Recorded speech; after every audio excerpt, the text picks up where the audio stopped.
Hello, स्वागत है astro photography गुरु channel पर। आजकल इस चैनल पर वैसे कुछ और ही चल रहा है, लेकिन वो भी काफ़ी इंटरेस्टिंग है। तो आज मैं अपने अपने सेटअप को अपग्रेड करने वाला हूं और प्लस हम फ्लाइट सिमुलेटर अपग्रेड भी करने वाले हैं। आप में से शायद बहुत कम लोगों को पता होगा कि मैं बचपन से एविएशन के लिए बहुत पागल रहा हूं, तो इसलिए मैं इससे रिलेटेड कुछ ना कुछ करता ही रहता हूं। तो मैंने कई महीने पहले एक मोस्ट रियलिस्टिक सिमुलेटर डाउनलोड करा था, जिसे एक्चुअल पायलट भी इस्तेमाल करते हैं अपनी ट्रेनिंग के लिए। तो उसे डाउनलोड करने के बाद मैंने उसके साथ थोड़ी प्रैक्टिस करी और उसके बाद मैंने सोचा क्यों ना उसे अपने सेटअप को अपग्रेड करा जाए, ताकि हमें प्रैक्टिस करने में और भी मज़ा आए और हमारा एक्सपीरियंस और भी रियलिस्टिक हो। तो मेरा करंट सेटअप 2 मॉनिटर डिस्प्ले का है, लेकिन मैं सिमुलेटर के लिए मात्र एक ही डिस्प्ले के साथ चलाता था। मैंने कभी उसे दोनों के साथ एक साथ नहीं चलाया, फ़िलहाल तो कभी नहीं। लेकिन हाँ, सिमुलेटर के लिए मैंने स्टीयरिंग व्हील ली थी और साथ में जॉयस्टिक भी। लेकिन अब वक्त है हमारे डिस्प्ले को अपग्रेड करने का। तो ये है हमारा करंट सेटअप, जो कि कुछ ऐसा दिखता है। वैसे इस पीसी को मैंने हाल ही में बिल्ड करा है और अब मैं चाहता हूँ कि अपने एक्सपीरियंस को बहुत आगे ले जाऊँ, इसलिए मैंने सोचा कि मैं अब 3 डिस्प्ले अपग्रेड करने वाला हूँ, ताकि हम एक साथ सभी का इस्तेमाल कर सके। लेकिन प्रॉब्लम क्या थी, हमारे पास इतनी जगह ही नहीं है कि हम तीनों को एक साथ सीधी लाइन में सेटअप कर सके। तो उसके लिए भी हमें जुगाड़ करना था। मुझे ये तो नहीं पता हमें क्या करना था, लेकिन फिर भी मैंने बस एक डिस्प्ले ले लिया है। बाकी अब जो भी होगा सब जुगाड़ करके ही होगा। खैर, अनबॉक्सिंग पे ध्यान देते हो तो इसमें बस यही सब नॉर्मल सी एक्सेसरी आती हैं। तो ये है सैमसंग का 1080p मॉनिटर, जो कि 24 इंच का है। क्योंकि मेरा पहला मॉनिटर भी 24 इंच का ही था, तो मुझे सब एग्जैक्ट साइज़ के ही चाहिए थे। ना मैं उससे छोटा और ना मैं उससे बड़ा ले सकता हूँ। और हमारे पास कोई 2K का मॉनिटर नहीं है, लेकिन कोई नहीं, हमारा काम बन जाएगा। तो मैं स्टैंड लगा लेता हूँ। तो स्टैंड लगाने के बाद ये कुछ ऐसा दिखता है। ये प्लेन मॉनिटर है और ऊपर देखिए, ऊपर अब जगह ही नहीं है, मैं इसे कहाँ रखूँ बताइए। तो इसलिए मैं सोच रहा हूँ कि मैं यहाँ पर एक टेबल डालूँगा, ताकि मैं तीनों मॉनिटर को लाइन से लगा सकूँ। ओके, तो हमने यहाँ वाली टेबल निकाल ली है और इसे हमने इस तरीके से लगा दिया है। और अब मैं इस पर 3 मॉनिटर लगा के देखता हूँ क्या वो इस पर लगेंगे और वो कैसे लगेंगे। हाँ भाई, एक प्रॉब्लम आ गई है। सब कुछ सेट तो नहीं हुआ है, मैं बस देख रहा था ये कैसा होने वाला है। तो तीनों मॉनिटर यहाँ पर कुछ ऐसे लगेंगे। मैं सोचता रहा हूँ ये वाला भी ऊपर निकाल के बाहर डाल दूँ। थोड़ा तामझाम करना पड़ेगा, लेकिन कोई नहीं। प्रॉब्लम क्या हो रही ना, ये तीनों अच्छे तो लग रहे हैं यहाँ पर, लेकिन हमारा लैम्बो पीसी जब यहाँ पर आएगा कोने में, और सारी वायर पीछे होती है क्योंकि थोड़ी जगह भी चाहिए होती है पीसी को, और जब हम यहाँ पर ऐसे बैठेंगे तो आप देख सकते हो पीसी पूरी तरीके से कवर हो जाएगा पीछे ही। तो मतलब पूरा लुक ख़राब कर देगा वो। तो और अगर मैं पीसी को यहाँ आगे रख दूँ, इतना आगे ठीक, तो ये दीवार आ जाती है जो पीसी के पीछे की वायर को बीच में आने नहीं देगी। तो मतलब पीसी को बहुत ज़्यादा आगे रखना पड़ेगा और फिर ये एरिया पूरा खाली पड़ जाएगा। देखा जाए तो पूरा लुक ही ख़राब हो जाएगा। ओके, तो यानी कुछ भी नहीं करा जा सकता, हमें इसे दोबारा से वैसा करना होगा जैसे ये पहले था। मेरी मेहनत का कोई फ़ायदा नहीं हुआ। ओके, तो हमारा सिमुलेटर की डिस्प्ले सारी तैयार हैं। तो देख सकते हो कुछ ऐसा व्यू मिल रहा है। हम इसे और भी फोल्ड कर सकते हैं ताकि और कवर हो जाए, लेकिन ज़रूरत तो नहीं लग रही है, वो तो चलने के बाद ही पता चलेगा।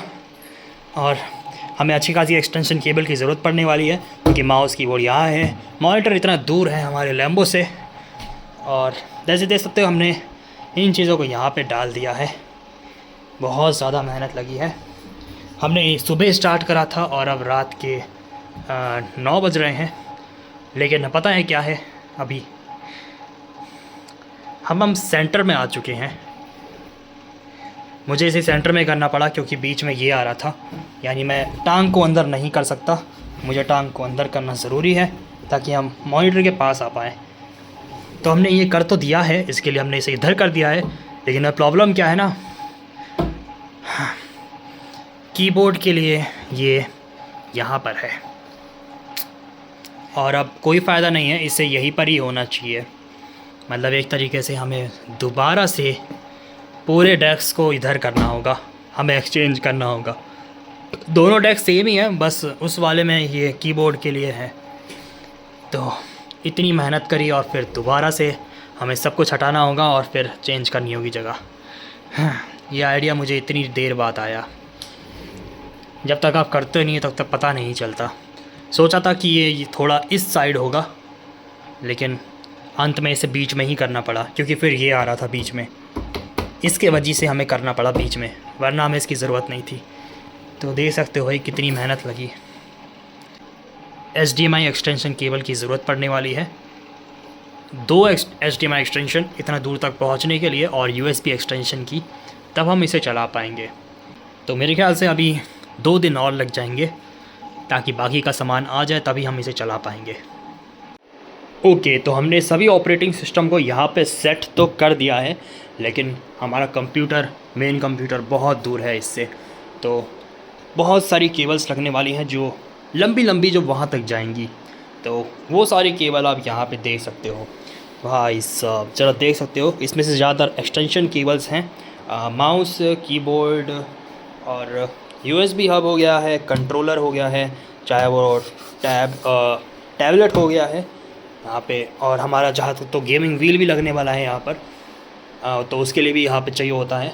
और इतना ही नहीं, अब एक और प्रॉब्लम है, हेडफ़ोन बहुत दूर है, हेडफ़ोन यहाँ जुड़ता है, लेकिन अब वो इतना दूर है तो उसके लिए भी एक एक्सटेंशन चाहिए होगा। तो सोच सकते हो इतना फशान है यहाँ पर, लेकिन करना तो पड़ेगा। इतनी सारी वायर को मैं नीचे से लेके जाऊँगा ताकि वो दिखे ना बिल्कुल भी पीछे। तो आइए करते हैं, देख सकते हो भाई ये जंजाल है वायरों का। ओके, तो हमारा फाइनल सेटअप तैयार है, तो एक बार इसका फाइनल लुक देख लीजिए। बहुत ही कमाल का लग रहा है। मुझे पता नहीं था कि टेबल पे इतनी सारी जगह थी, पता नहीं 3 मॉनिटर कैसे फिट हो गए हैं। ज़रा देख सकते हो, बहुत ही कमाल का लग रहा है। तो चलिए अब सिमुलेटर को स्टार्ट करते हैं। ओके, तो हमारे सारे डिस्प्ले लग चुके हैं, और डिस्प्ले को लगाने से पहले, मतलब लगाने के बाद आपको क्या करना है, एक चीज़ का याद रखिए। तो सबसे पहले क्या करना है आपको, इनका कलर, ब्राइटनेस, कॉन्ट्रास्ट, सैचुरेशन, पता नहीं क्या क्या होता है, उन सबको सेट करना है। मैंने हमारे ये मॉनिटर तो सेट हो गया है, मतलब ये वाला सबसे हाई क्वालिटी का मॉनिटर है यहाँ पर, सबसे बेस्ट क्वालिटी, और ये सारे इतनी अच्छी क्वालिटी के नहीं है, तो इनको मैच करना काफ़ी मुश्किल है इस वाले से। लेकिन फिर भी देख सकते हो हमने यहाँ पर और इन सबको एक साथ मैच कर दिया है। ऐसा लग रहा है तीनों अब एक ही जैसे हैं, एकदम मैच। तो ठीक है, अब बात करते हैं सिमुलेटर की। तो हमारे पास यहाँ पे 2 सिमुलेटर है। माइक्रोसॉफ्ट सिमुलेटर X है, ये पुराना वर्जन है, माइक्रोसॉफ्ट सिमुलेटर से पुराना वाला, और सबसे मेन हमारा है एक्सप्लेन 11। तो मैं बता दूँ, मैंने इन्हें परचेस करा है खुद स्टीम से, तो ये कोई क्रैक वर्जन नहीं है, क्योंकि मैं सिक्योरिटी का रिस्क नहीं लेना चाहता कोई भी। ओके, तो हमारा सिमुलेटर फाइनली रेडी है। तो 3 दिन हो चुके हैं, हम इसे 3 दिन से कोशिश कर रहे हैं बनाने की, और अब ये बन चुका है। बात करते हैं सिमुलेटर की, तो सबसे बेहतरीन सिमुलेटर है, मतलब जो एक्चुअल पायलट इस्तेमाल करते हैं अपनी ट्रेनिंग के लिए, वो एक्सप्लेन 11 है और 12 है। काफ़ी अब तक के सबसे रियलिस्टिक सिमुलेटर हैं जो कमर्शियली अवेलेबल है। और एक माइक्रोसॉफ्ट सिमुलेटर भी है, लेकिन वो एक तरह की वो गेम की तरह है, वो भी ठीक है, लेकिन उसे ऐसे आप ट्रेनिंग के लिए इस्तेमाल नहीं कर सकते, वो एक तरह से फ़न वाली गेम होती है। लेकिन बात करें इसकी, तो ये बहुत ज़्यादा रियलिस्टिक है, मतलब इसमें जैसे एक्चुअल प्लेन काम करता है बिल्कुल वैसे ही है, मतलब आप सिनेरियो क्रिएट कर सकते हैं, आपको जैसे चाहे वैसे कर सकते हैं। तो इसलिए मैंने भी एक्सप्लेन को ही चुना ये करने के लिए। तो ठीक है, बात करते हैं सेटअप की, डिस्प्ले सेटअप की। तो सारे पैनल्स को मैंने काफ़ी ठीक तरीके से अलाइन करा, लेकिन इस पैनल वाले की हाइट काफ़ी ज़्यादा है, तो मैं कुछ भी नहीं कर सकता। मैं यही कर सकता हूँ कि इन दोनों की हाइट बढ़ा दूँ, लेकिन इसके लिए उसके नीचे कुछ लगाना पड़ेगा। तो फ़िलहाल के लिए मैंने इसे छोड़ दिया ऐसे ही। और बात करते हैं डिस्प्ले की एंगल की, तो फ़िलहाल मैंने इसे काफ़ी फैला रखा है, मतलब बाहर की तरफ कर रखा है।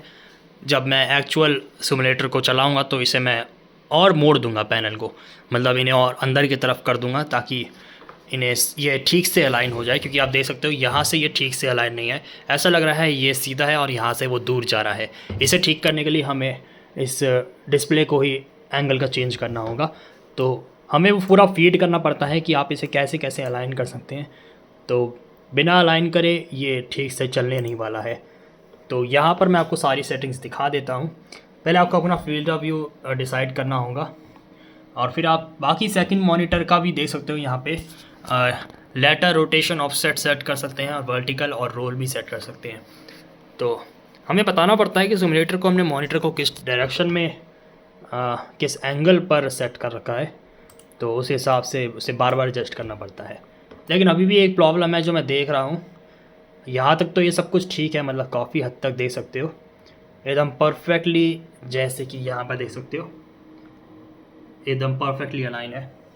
लेकिन जब मैं ये जूम करता हूँ तो देख सकते हो ये थोड़ा ठीक नहीं है, ये डबल डबल बन जा रहा है।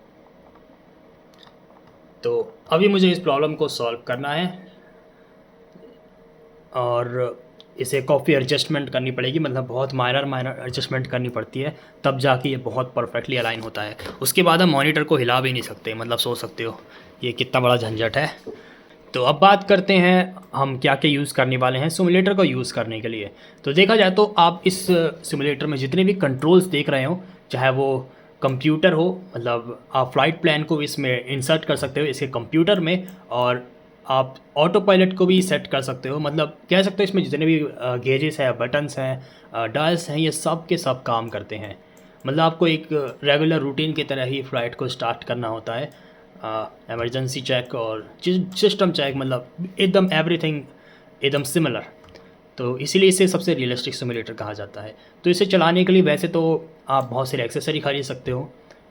पहले ये सबसे मेन तो जॉयस्टिक हो गया है, लेकिन हमारे पास जॉयस्टिक तो नहीं है, हमारे पास ये है। ऑफ कोर्स ये इसके लिए काम तो नहीं आएगा, मतलब मैं रोल कर सकता हूँ, लेकिन पिच के लिए ये काम नहीं आ सकता, क्योंकि पिच के लिए इस जॉयस्टिक को पीछे खींचना पड़ता है।